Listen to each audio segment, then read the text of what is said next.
नमस्कार मित्रमैत्रिणींनो, पुन्हा एकदा स्वागत आहे आपल्या यूट्यूब चॅनलवर.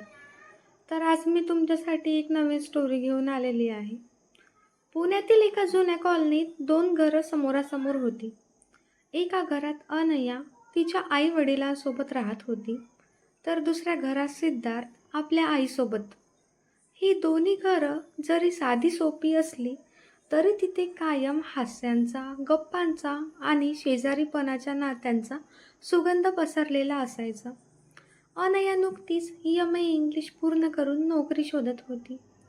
तिचं स्वभाव चैतन्यमय, हसतमुख आणि थोडं खट्याळ असं रूप होतं. शेजारचा सिद्धार्थ मात्र याच्या अगदी विरुद्ध. संयमी, शांत, कामसू, थोडा अबोल. तो एका IT कंपनीत इंजिनियर म्हणून काम करत होता. दररोज सकाळी अनया टेरेसवर येऊन झाडांना पाणी घालायची आणि सिद्धार्थ त्याच वेळी आपल्या आईसाठी सकाळचं दूध आणायला बाहेर जायचा. एकमेकांना बघितलं की फक्त हलकंसं स्मित व्हायचं. एका दिवशी अनयाने चुकून पाणी जास्त ओतलं आणि ते थेट सिद्धार्थच्या डोक्यावर आलं. "अरे देवा, माफ कर, हातून घडलं," ती हसत म्हणाली. सिद्धार्थने केस झटकले आणि हळूच म्हणाला, "काही नाही, रोज असंच झालं तर मी छत्री घेऊन यायला लागेल." दोघेही हसले आणि ही छोटीशी गंमत त्यांच्या बोलण्यातली पहिली पायरी ठरली. हळूहळू त्यांच्या गप्पा वाढू लागल्या. सिद्धार्थ ऑफिसमधील अनुभव सांगायचा तर अनया तिच्या मुलाखतींचे किस्से सांगायची. एका दिवशी अनयाच्या घरात वीज गेली. ती अभ्यास करत होती, पण काही होईना तेव्हा सिद्धार्थ आपल्या घरातून चार्जिंगसाठी पॉवर बँक दिली. शेजाऱ्यांना मदत करणं हा आपला धर्म आहे, तो म्हणाला. "धर्म पाळायला लागलास तर माझ्याकडून रोज काहीतरी मागावं लागेल," अनया हसून म्हणाली. या छोट्या छोट्या क्षणांनी त्यांचं नातं अजून घट्ट होऊ लागलं. एक संध्याकाळी कॉलनीत गणेशोत्सवाचा कार्यक्रम होता. सिद्धार्थने माईकवर सुंदर कविता सादर केली.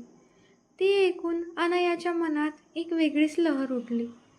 तो इतका सुंदर लिहितो हे मला आधी का माहिती पडलं, ती मनातच विचार करू लागली.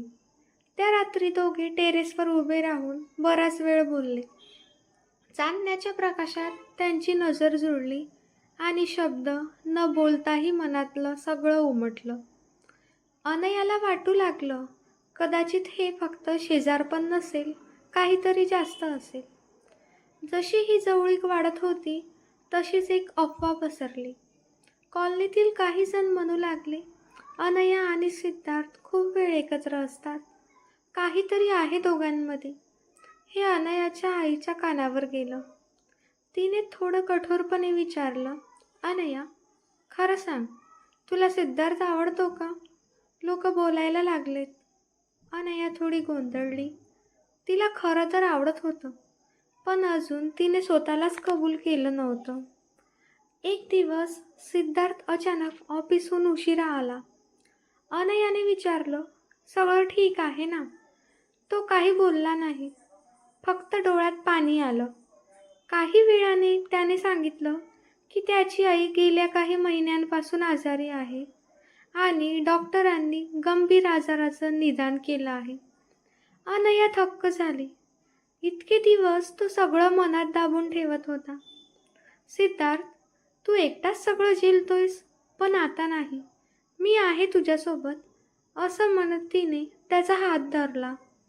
आईच्या उपचारांमध्ये अनया नेहमी सोबत असायची. हॉस्पिटलचे फेरे, औषधं आणि त्याच्या आईला दिलासा देणं, ती सगळं करत होती.